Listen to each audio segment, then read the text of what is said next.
What up, Fightful fam, and welcome to 1-2 Punch. Player 1, Shakiel Mahjouri. Player 2, 8-Bit, James Lynch. Back home on Fightful, and I don't think I messed up the recording this time. How's it going, James? It's going well now that you didn't mess up the recording. I think everything's great. Thanks for having me back on, man. Yeah, it's a treat, and I know the viewers are going to be excited because you were sort of one of the OGs when it comes to Fightful, especially on the MMA end. Thank you for taking the time out of doing 1,000 other podcasts of your own. I'm not sure how you even managed to squeeze me in. Google Calendar. It's very helpful. I use that a lot, and that's how I was able to do this. So I appreciate you having me on, man. For sure, man. And we'll get to all the great work you're doing. But first, just a reminder, folks, this is 1-2 Punch. If it's your first time listening, it's news talk, but on a win-lose-draw system. What that means is we're going to highlight some of the week's biggest winners and losers before drawing up a little preview for nothing, because there's no fights this Saturday. But maybe we'll touch on all the excitement that is to come with Fight Island. Without further ado, let me hit this animated intro. Fancy. There we go. Just a heads up, guys. Please subscribe, tap the notification bell, leave a like on this video. Can't tell you how much all that does to help us do what we do. And thank you for helping us hit our New Year's goal of 3,000 subscribers. Very excited about that. Hit us up in the chat. We'll get to all your questions, comments, concerns. Leave a super chat donation if you're feeling extra generous. Leave $1, leave 1,000. I've got my preference, but it's all good. That's enough of me shilling out, James.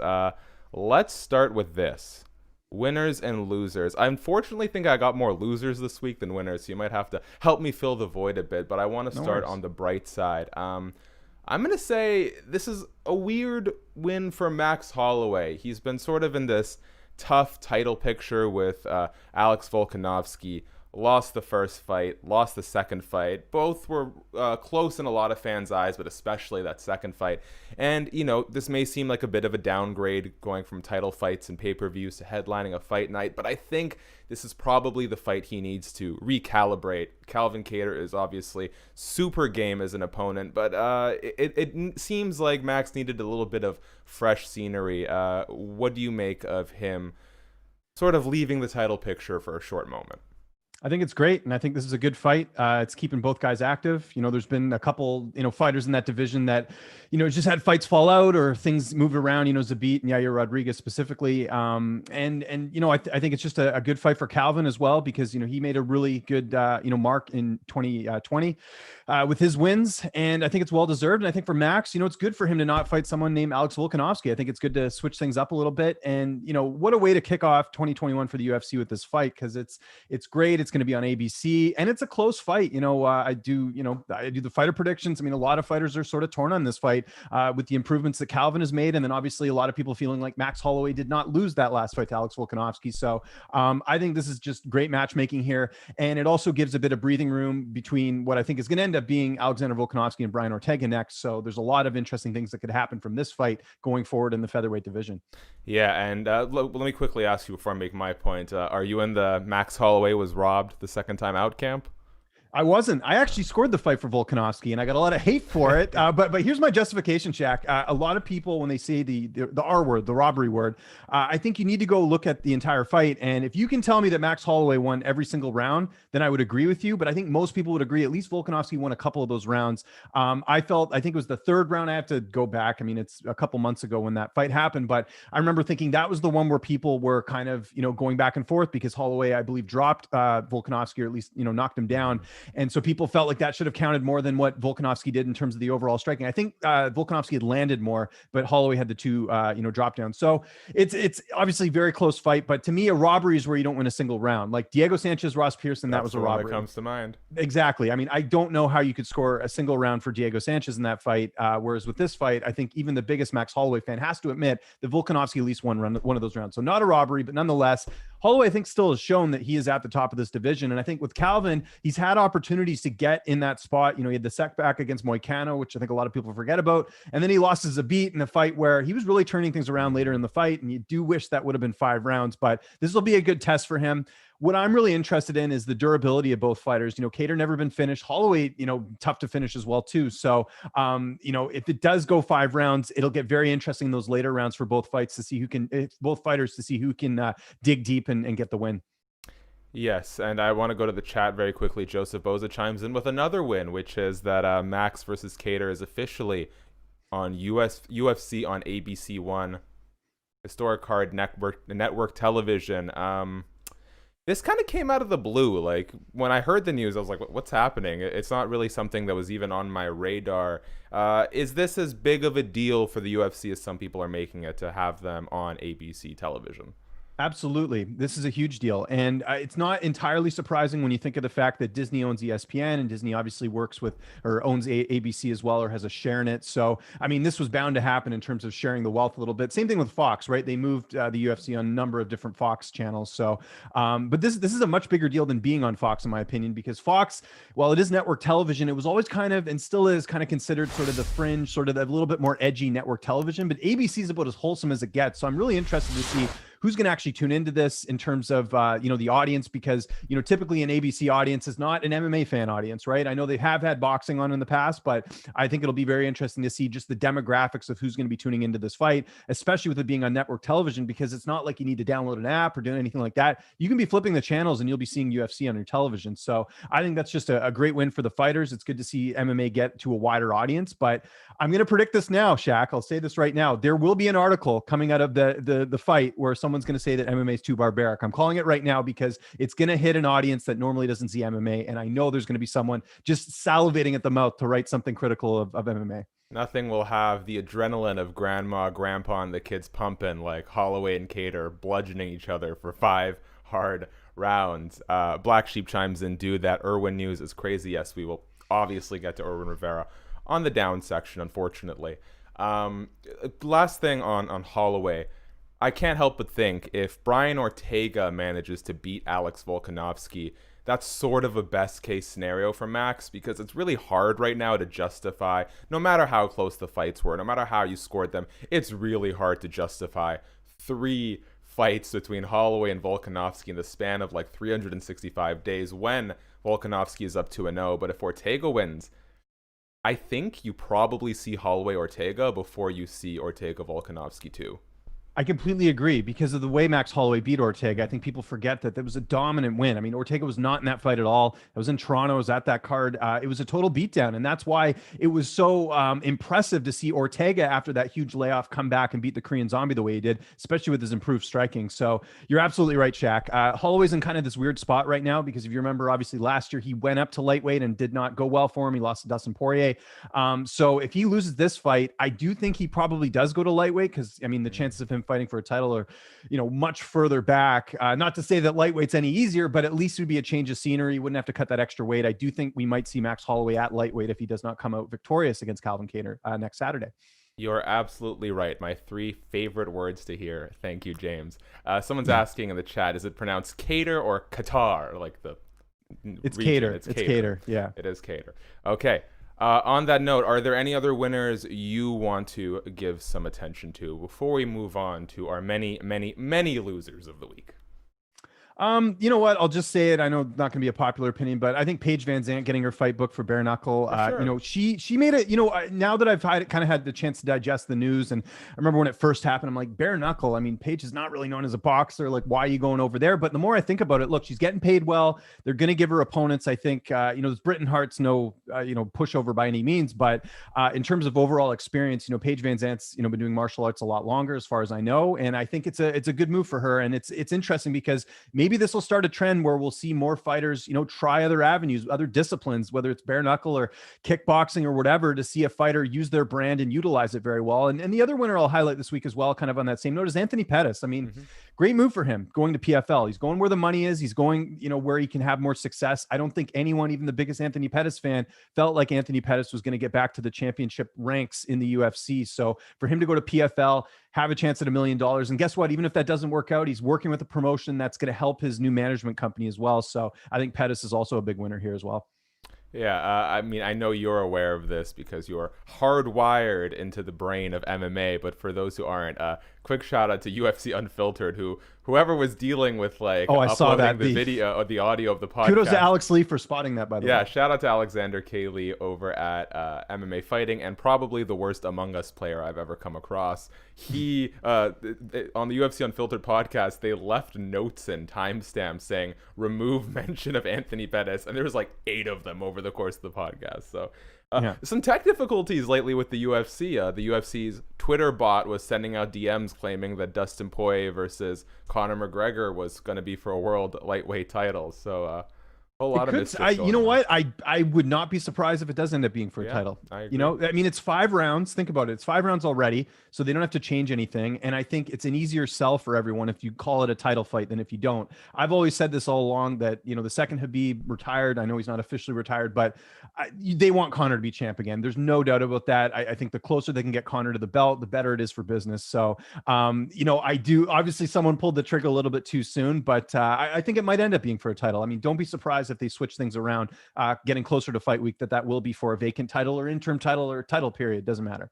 I think it is best for the lightweight division if Khabib stays retired, and that is both for me. And I don't necessarily mean for profits or for Dana White's best interest or for the fans' best interest, but Khabib being a dominant fighter, remarkably amongst one of the toughest divisions in the UFC, it opens up a whole lot of really interesting possibilities between Conor, Dustin, Justin Gaethje, Dan Hooker, Michael Chandler, Charles Oliveira. It's a very exciting time for lightweight.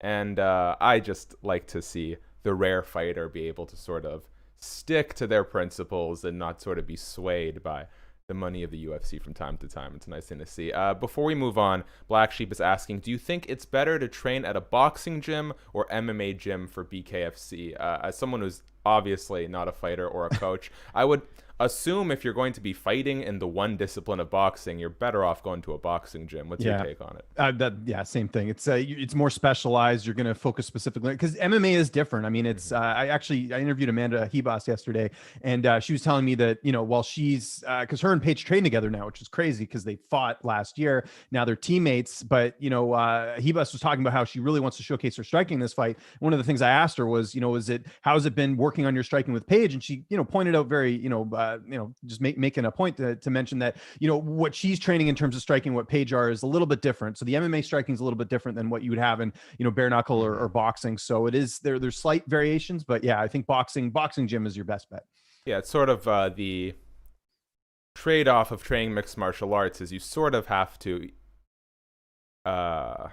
compromise on some of the technical qualities of each discipline to sort of fill gaps where, you know, you can't be so high with your boxing guard in an MMA sense because you're going to be more susceptible to takedowns, right? And so you sort of have to concede in some areas of technical training for each sport to sort of mesh it on together. James Court says, Lynch back on Fightful, good shit. Yes, it's always great to have you here, James. Okay, let's move on to the losers of the week. Before we do, quick midpoint reminder, guys. Hit subscribe, tap the notification bell, leave a like on this video. Our UFC Fighters React to Street Beefs is doing really great traffic, so thank you guys all for checking that out. It seems like everyone except the owner of Street Beefs really liked it. Otherwise, actually, I'm going to touch on that real quick. Let's do it. In the event that someone from Street Beefs is watching, first of all, thank you guys for letting me use your footage. That was very thoughtful of you guys. And there will be more videos coming out. Listen, these are pro fighters with no context watching people brawl in the backyard. Some of them, like Drakkar Klose and Max Griffin, are going to really like it. Some, like Felicia Spencer and John Fitch, not as much. And I will say, as the quality of the fights improved throughout the videos, they were more and more open-minded to it. You know, it's the trade-off of doing what you guys do. I'm a fan.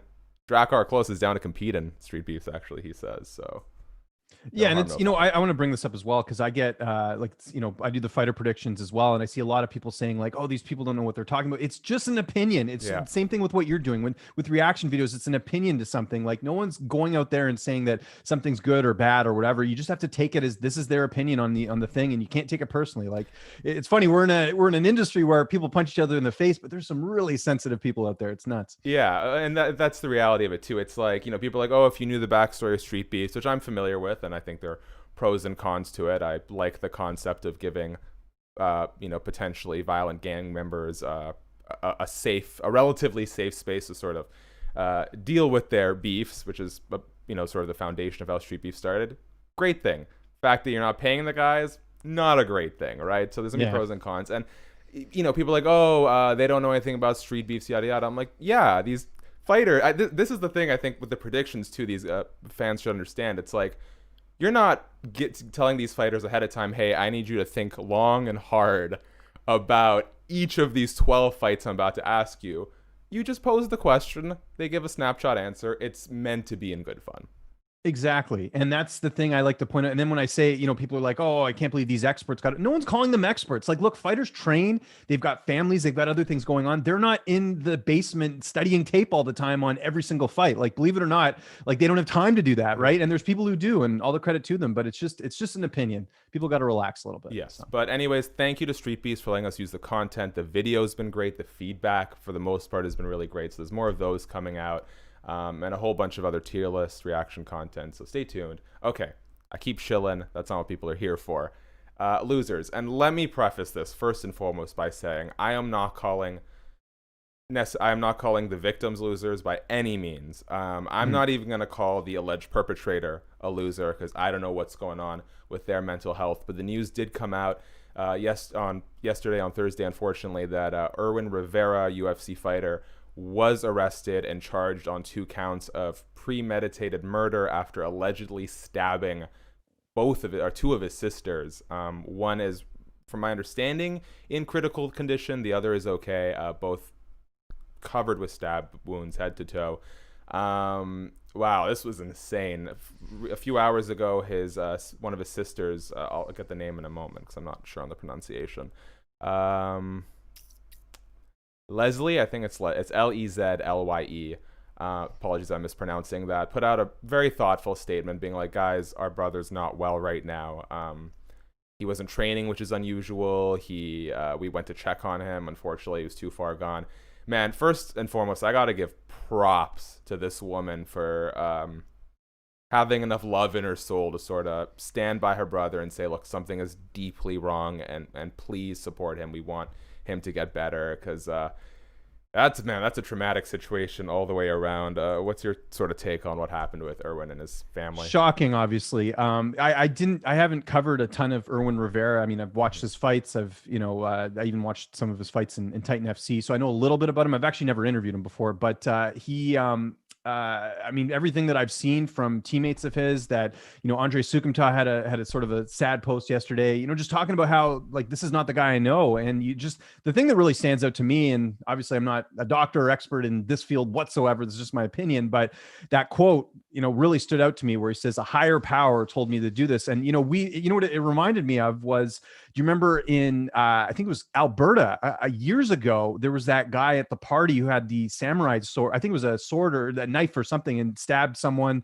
at the party using that exact same word. And so what we know, from that case was that was, obviously mental health issues and someone just going far gone and a little bit psychotic. And that's immediately what I thought of. And it's I could be a combination of things, mental health. It could be, a CTE was another thing that was sort of thrown around, but I've seen a lot of unfortunate comments because I actually went and looked at his Instagram and I was just curious to see, if this type of, was there any sort of, behavior that was a little bit out of whack a little bit. And he had I think the last thing on his Instagram was a video 5 days ago talking about some of the books he was reading as a kid and he seemed completely normal. So it just goes to show that, the human mind's a very weird thing, a very complex thing. I mean, I think if you're anyone that's going on his Instagram or social media, you're attacking their teammates, just don't. I mean, no one understands the situation. I'm not being sympathetic towards him. I don't know enough about the situation, but it's very complex. There's no one answer there. But I think the biggest thing is you hope that, the family's healing at this point, because it's a very tragic thing that's happened. Whether, like you said, it sounds like both of them have survived, which is, great news. And that's sort of what we're hearing. But just really sad. And you do wonder with CTE because, we've seen this in the NFL. They did a whole movie on it where, former players and, other sports as well, hockey, we're hearing issues of, fighters that have retired and not being themselves. So you just hope if we can learn anything from this, if you want to take a glass half full sort of approach from this, I think it's just another reminder that people get hit in the head for a living and, there are consequences from that. Yes, potentially. I'm not going to get into this subject, but it does give me some reminders of the Chris Benoit situation. Yeah. to tie it back to pro wrestling. Yeah, I think that's probably a good place to leave it on, considering we've kind of got limited information right now. But most important thing, like you said, it looks like the sisters are going to survive, and it's good to see that that family bond is still intact. Okay, let's move on to someone I'm looking forward to clowning a little bit, and that is former UFC champion and city councilman of Huntington Beach, Tito Ortiz, who has been nothing but pure entertainment, possibly the best of his career ever since taking a shot at politics. He got booted from a city council meeting because he refused to wear his mask, and he goes into his vehicle afterwards. He's shooting a video, and he kind of just looked and sounded like a kid who got put in timeout. Have you been enjoying this latest chapter of Tito Ortiz's life as much as I have? So I have a different approach on this, Shaq, and it's probably good that we're disagreeing on something here a little bit. I think it's kind of tragic to see what Tito Ortiz has become because, I think the first time the UFC ever got in my radar was a Tito Ortiz, just hearing his name. He was sort of back in the day when I heard about the UFC, he was sort of one of the big names back then. I remember he did that episode of Friends. Do you remember that years ago? And it's kind of a bummer to see what Tito has become at this point, because for all the newer fans now, he's this punchline, and, it's self-inflicted in terms of some of the stuff he said, the anti-mask stuff, the Trump stuff. There's a lot of different stuff. Again, not going to get into politics here, but to me, I honestly don't laugh at it because I think it's just really upsetting to see what Tito's become, because, everyone knows him now as this punchline, as opposed to, a guy that really did help the UFC in the early days. I mean, those rivalries with Ken Shamrock and Chuck Liddell, were some of the best, rivalries back when the UFC was getting its feet off the ground, so to speak, from the dark ages. So, I don't really partake in a lot of that. I think it's sad more than anything. I think he's, getting the wrong information, being surrounded by the wrong people.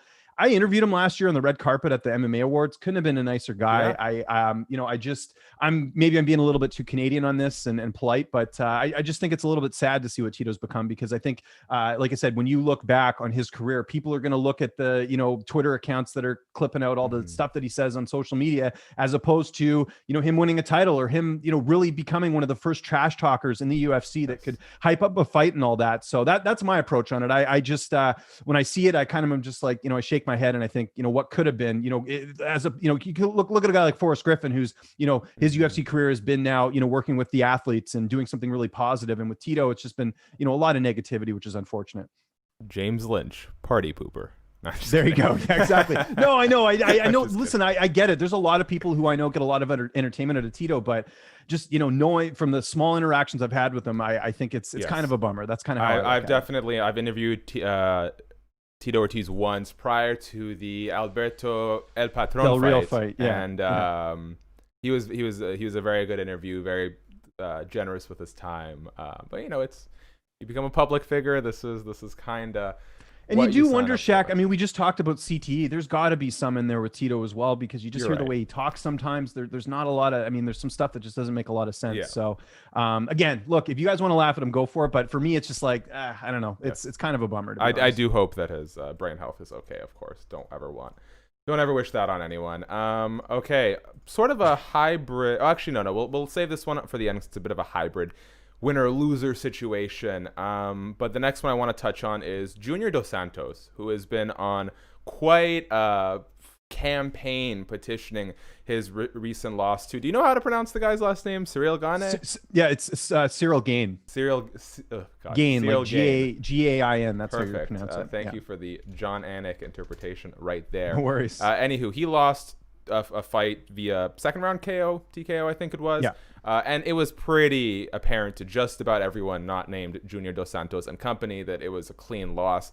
He claims elbows to the back of the head should be overturned to some sort of disqualification or no contest. And listen, I get Junior Dos Santos' position, not on a great run right now, still has aspirations.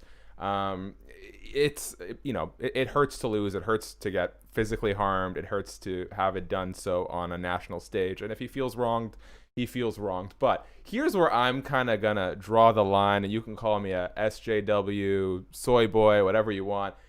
But I got a headline over at Fightful MMA, and it reads, Junior Dos Santos bizarrely compares Ciryl Gane loss to rape. Ooh. There are some lines that I don't think. Yeah, you can't do that. Not in this, not in this day and age. No, yeah, and it's funny because he even knew he shouldn't do it before he did it. But he said, "quote In terms of comparison, which is not even supposed to be used, it is like the victim being guilty of crime, theft, murder, rape." That quote especially does not age well with the Irwin Rivera news, but.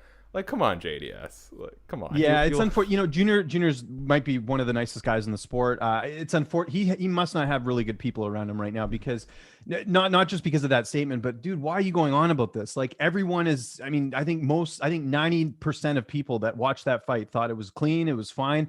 I think it has more to do with the fact that he's lost 4 in a row and his career is probably coming to an end at this point. And I think that's more of what this comes to. And then, yeah, he gives a really bad, analogy. I think in general, if you're going to give interviews, stay away from politics and domestic violence and any like taboo topics. I think that's just you're in the clear if you don't compare anything to any of those things, and you'll be fine. And look, I get his frustration. I mean, this is a former UFC champion who I'm sure in his head still feels like he can compete at a high level, but he just can't at this point. And I think this is also where the UFC's got to step in and say, look, we'll hook you up with some sort of job. You've done a lot for us. You gave us a lot of good fights, but it's the end of the road here. If you can't beat a prospect, that's your sign that you're on your way out. And I think at his age, even though he's not super old, he's 36, which same age as me. It's exactly not very old, but you get in general, like I just think he's got to take a step back and just let this thing go and just leave it as it is. James Lynch, you climbed all the stairs of CN Tower in one go. You are not old, my man. No, I know. You're 17 minutes and 47 seconds. I did it in too. Wonderful. That was years ago, though. By the way, that was one of the toughest things I've ever done. I know that was in the 3 facts I gave you. My wife and I did it. This was before we were married, and we still managed to stay married after doing that because it was tough. Literally, bottom of the stairs at CN Tower, all the way up. I'll give you a quick story on this. I was like, I can probably jog this thing. It's not a big deal. When I got to whatever floor it was, I would think it was like floor 26. I was like, I can't keep this pace up. The elevation is just like anything I've never experienced. It was something I've never experienced before. And like the Grouse grind, which I'm sure you've done, is like a piece of cake compared to this. Yeah, it was tough. The Grouse grind, for those who aren't in Vancouver, I assume none of you are, it's just a steep climb up a mountain. I will say one time, and this was totally my bad, but me and my friend were on our way up, and it was one of my first times doing it, maybe my second time ever, first time without like my dad, and I didn't quite realize how long of a trek it was going to be, and I wasn't going to make it to the top before my work shift started. So I had to be that guy that walked back down the Grouse grind entire time. You think Canadians are nice? Just wait until you try going back down the Grouse grind. People were absolutely vicious. Yeah, no, and there's not a lot of space on there either. No. So yeah, I don't envy that being in that position. Yes. Okay. We're going to get some comments about JDS. Waleed Reed chimes in, says, JDS should fight Oleinik. He's a guy who's ranked in the top 15 his age and doesn't have the biggest knockout power. I'm all for old man fights. If you're going to keep fighting and it's clear that your sort of title contention days are over, just lump the old people together. Well, Oleinik's fighting. I just remembered he's fighting. Who's he fighting? He's fighting Chris Daukaus coming up here. So the same sort of matchmaking, right? Like Daukaus is a prospect, so they're giving Oleinik him. I don't even think that makes sense. Like even if Oleinik, let's say that fight fell out and JDS did step in, then what do you do with JDS? You're gonna have to give him another prospect, right? And I think a lot of these guys right now are just too fast for him. And you just the concern with me is it's one thing to lose a fight, but to get knocked out, he's been knocked out in all of those losses. That's where we're starting to get into Chuck Liddell territory, and you don't want to see that. Yeah, I think once you are sort of suffering not KO loss after KO loss, there's definitely a health question. I do think in regards to the matchmaking, there is a line somewhere where it's like, you as a legend are so compromised that a prospect isn't going to generate enough buzz or momentum off beating you. I think that's the point where I like old man matchups where the juice isn't worth the squeeze in terms of building names off that person. So just sort of combine the name power, the kind of Matt Brown, Carlos Condit territory. I don't think at this point. Here's a better example, and sorry to interrupt you. Like let's say Overeem loses his next fight to Volkov. If you want to give Overeem a vet after this, I'm cool with that, because that's just he's trying to get, like, he's in a better spot at this point. He's not coming off a bunch of losses, but a guy who's lost 4 in a row should not be fighting. I mean, if it wasn't Junior Dos Santos, he'd be out of here right now, right? He'd be released. All right. And then we can talk about this one too. Joseph Boza says, is it crazy that Dana White is pushing for Edwards and Chimaev to happen when Chimaev got had to? Thank you, Joseph. He says, when Chimaev got it. Appreciate the discretion. You know how YouTube loves to suppress content. Right.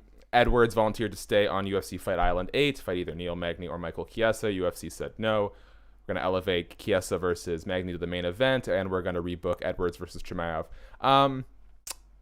What is it about this fight that the UFC is so intent on happening? Do they just want Khamzat Chimaev to fight for a title? It's so obvious to me. I don't know how a lot of people don't see this, and not throwing any shade your way, but it's blatantly obvious here. A lot of what people don't realize, I don't think, is that it's not about Leon Edwards. It's about the ranking. Mm-hmm. If he goes and beats the number 3 guy, that's an easy sell for a title shot, right?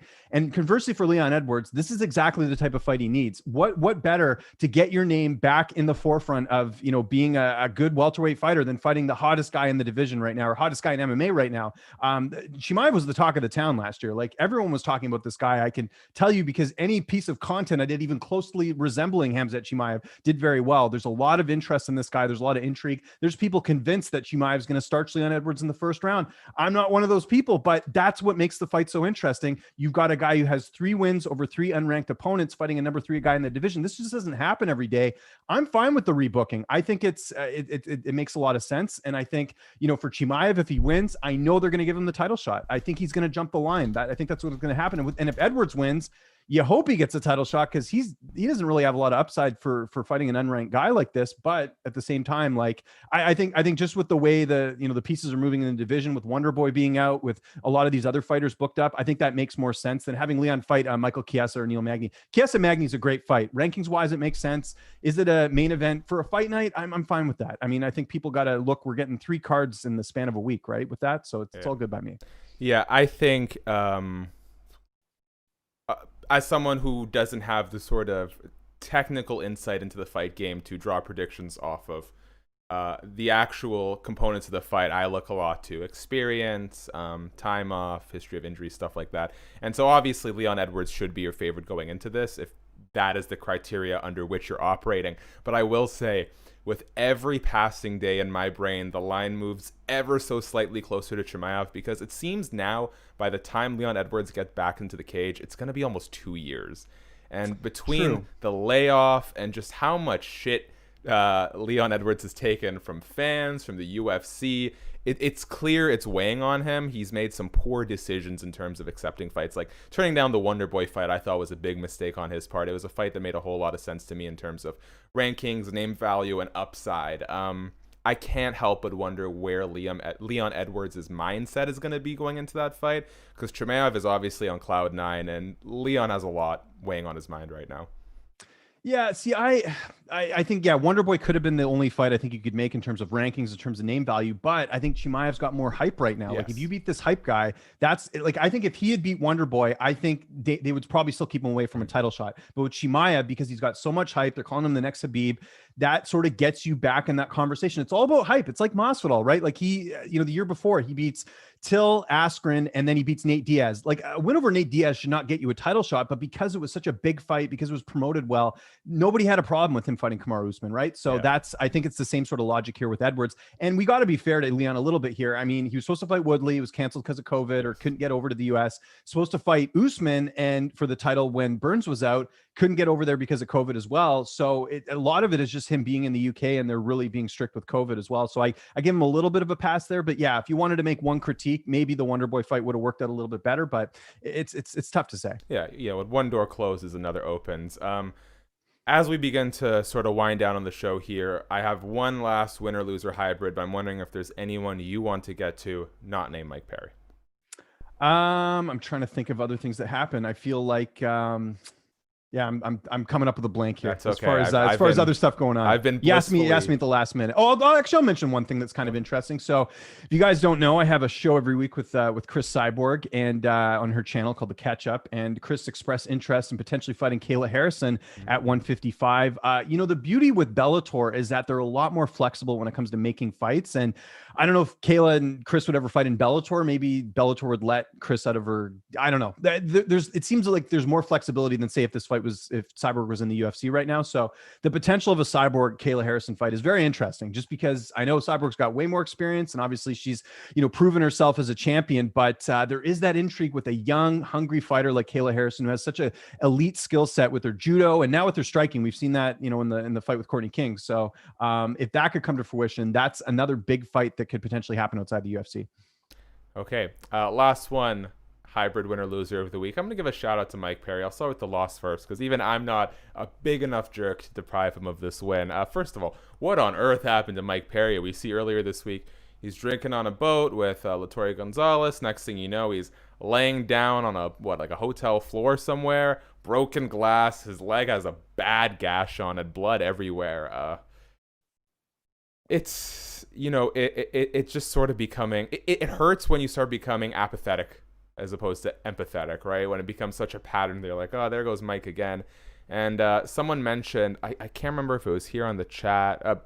Yeah, it was here on the chat. And I don't really want to compare the two situations too much, but, in light of the Irwin Rivera situation, this person says, like, hopefully this is some sort of wake-up call for Mike Perry to get himself in check. Like, as for you as an observer, like, how do you feel when you see Mike Perry laying on the floor there with a whole bunch of blood? It's nothing but tragic. I mean, look, Mike Perry said a lot of dumb things. I'm not going to talk about Mike Perry, the person, and what you think about some of his language, so to speak, right? Like, I mean, he said a lot of dumb things. We don't even need to get into that. But I mean, here's a guy that's just self-destructing right in front of our eyes. I mean, it's not even just this thing where he hurt, the cut on his leg. The incident at the bar where he's getting into the fight with the old guy. Like, you just can't do stuff like that as a professional athlete. You can't do that, period. I mean, as a grown adult, and this guy's going to be a father. Like, I mean, you got to get your shit together. I mean, as a fellow dad, like, it does come with a certain responsibility. Now, it's not just about you, it's about who you're going to be raising in the future. And I think we talked about this earlier with JDS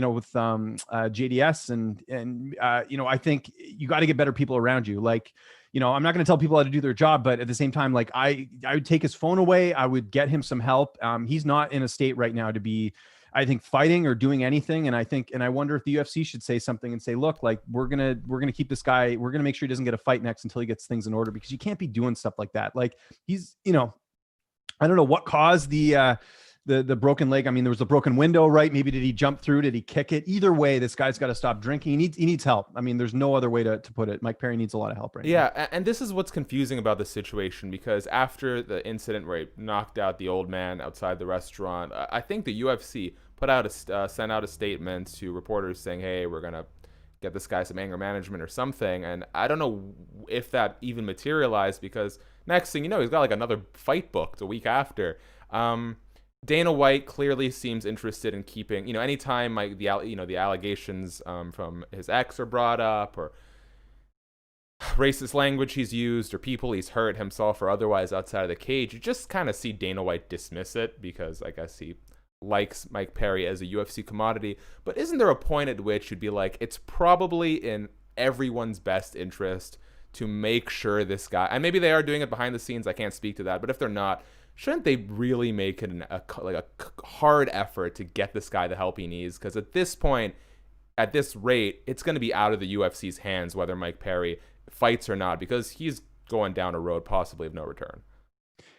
I don't want to use a really, severe example here, but this does kind of look a little bit like, War Machine years ago. And I mean, it wasn't substance abuse with him. I mean, he had a lot of issues with steroids and all this stuff where you could just see he wasn't in the right frame of mind.